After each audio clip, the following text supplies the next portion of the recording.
भारतवर्ष दुनिया के ऐतिहासिक राष्ट्रों में से एक है। इसका विस्तृत इतिहास बेहद रोमांचकारी और अपने अंदर कई रहस्यों को समेटे हुए है। पूरब से लेकर पश्चिम तक और उत्तर से लेकर दक्षिण तक फैली भारत की सीमाओं के अंदर कई ऐसे राज हैं जो आज भी सुलझने का इंतजार कर रहे हैं। ऐसे ही कुछ राज छिपे हैं हिमालय की विशाल श्रृंखलाओं और गुफाओं में। इन गुफाओं में जितनी खोज की जाती है उतने ही राज सामने आते जाते हैं।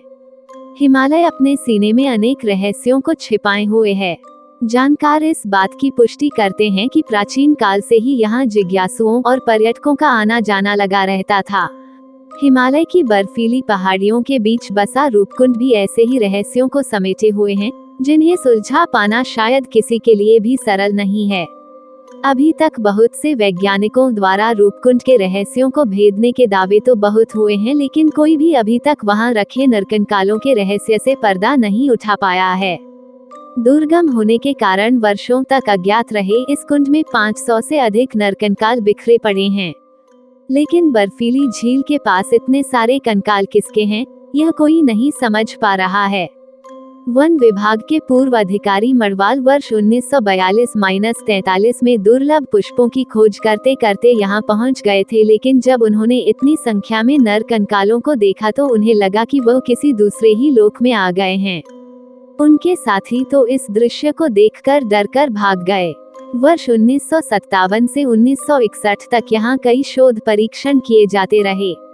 लखनऊ विश्वविद्यालय से संबद्ध नृवंश शास्त्री डॉक्टर D.N. मजूमदार ने भी 1957 में यहाँ से कुछ कंकालों के नमूने मानव शरीर विशेषज्ञ डॉक्टर गिफिन को अमेरिका भेजे। रेडियो कार्बन विधि से परीक्षण करने पर डॉक्टर गिफिन को ज्ञात हुआ कि यह कंकाल लगभग 400-600 वर्ष पुराने हैं। इन कंकालों के पीछे की हकीकत तो कोई नहीं जानता, लेकिन इनसे संबंधित एक पौराणिक मान्यता जरूर लोगों को चौंका रही है। स्थानीय लोगों का कहना है कि एक बार कन्नौज के राजा यशोधवल सेना और अन्य साथियों के साथ नंदा देवी के दर्शन के लिए गए। उन्होंने गढ़वाल क्षेत्र की पावन धार्मिक नियमों और सभी मर्यादाओं की उपेक्षा की।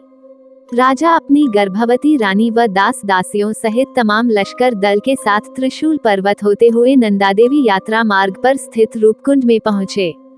नंदा देवी के प्रकोप के कारण वहां अचानक भयंकर वर्षा के साथ ओले गिरने लगे। अन्य साथियों और सेना के साथ राजा का परिवार भी यहां फंस गया और उनकी जान चली गई। ये नरकंकाल उन्हीं के हैं। यदि ये कहानी आपको पसंद आई हो तो अपने दोस्तों और अन्य लोगों के साथ शेयर जरूर करिएगा।